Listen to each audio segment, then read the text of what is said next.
May peace, mercy, and blessings of Allah be upon you all. It is truly an honor to stand before you today.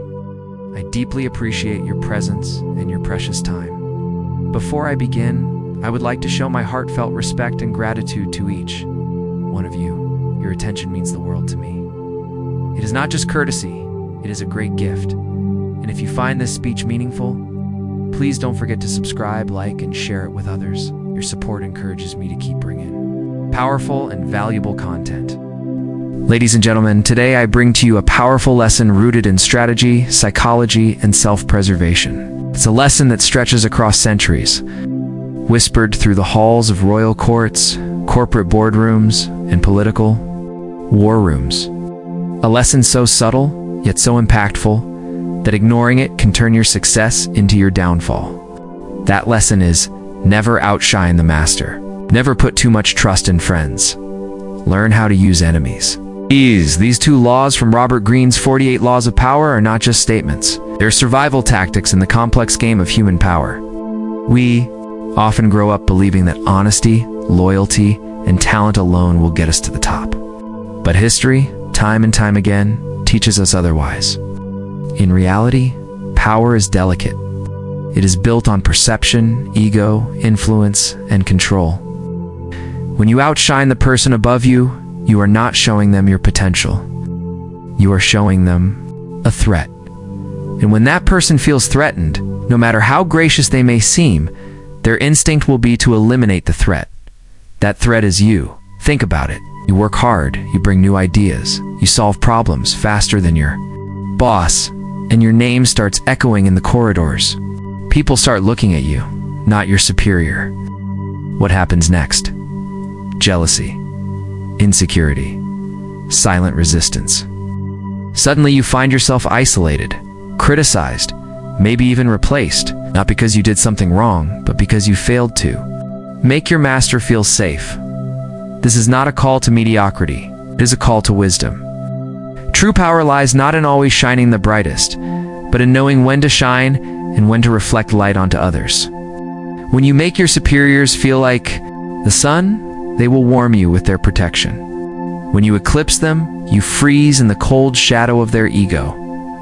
Many historical figures have fallen due to their failure to follow this simple law. Nicolas Foucault, the finance minister of France under King Louis XIV, is a perfect example. Fouquet built a grand chateau, invited the king, and put on a spectacle so dazzling that it made even the king feel small. The result? Fouquet was arrested and spent the rest of his life in prison. His only crime, outshining the master. Now let's look at the second law. Never put too much trust in friends. Learn how to use enemies. This may sound harsh at first, even cold, but let's explore the psychology behind it. Friends are often emotional. They expect loyalty, affection, and attention. When you rise, some may support you, but others may envy you. Familiarity breeds contempt. A friend who feels left behind may betray you more quickly than a known enemy. Enemies, on the other hand, have something to prove. They come into your circle knowing they must earn your trust, and when they do, their loyalty can be stronger than that of a friend. Why? Because it is born of transformation. There's a saying, no one fights harder for you than a reformed enemy. I understand your strengths, respect your power, and value the opportunity to align with it. Trust is a currency. Spend it wisely. When you give it too freely to those closest to you, without discernment, you risk being blindsided. Instead, build your alliances with eyes open and emotions balanced. Use observation. Let actions speak louder than words. Returning to the first law, let me emphasize again, this law is not about manipulation. It's about emotional intelligence. It's about reading the room, reading people, and choosing your moments. If your boss is insecure, do not flaunt your skills. Instead, support them. Make them look good. Give them credit publicly. Earn their trust. Let your competence be seen, but never used to compete with their authority. You may ask, how then do we grow? How do we rise without compromising our brilliance? The answer lies in tact and timing. You rise by being indispensable, yet invisible. by making those above you feel smarter, stronger, and more capable because of you. That is power. Silent, subtle, and strategic. When the time comes, when the opportunity opens, and your master is no longer a threat, then you can step into your light fully. But until then, keep your brilliance under control. Let your humility speak. Let your loyalty shine. Do not provoke fear in the hearts of those who control your fate. And with friends, remember, friendships are beautiful, but power does not play by the same rules. May expect favors, may take liberties, may even compete with you silently. Stay alert. Use your enemies wisely. Turn them into allies, and they will respect you more for it.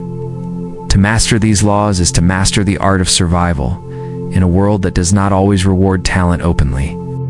Sometimes it rewards patience, sometimes it rewards loyalty, and most often it rewards those who know how to navigate egos, hierarchies, and hidden emotions. Let us not forget, a lion does not always roar to show its strength. Sometimes its silence is more terrifying. You do not have to prove yourself constantly to everyone. Prove yourself quietly, wisely, and only when the reward outweighs the risk. In conclusion, let these two laws be your armor. Let them guide your interactions, your ambitions, and your path to power. Never outshine the master. Never put too much trust in friends. These are not laws for the weak-hearted. They are for the wise. For those who aim not just to rise, but to rise and stay standing. May you rise with wisdom, walk with humility, and lead with strategy.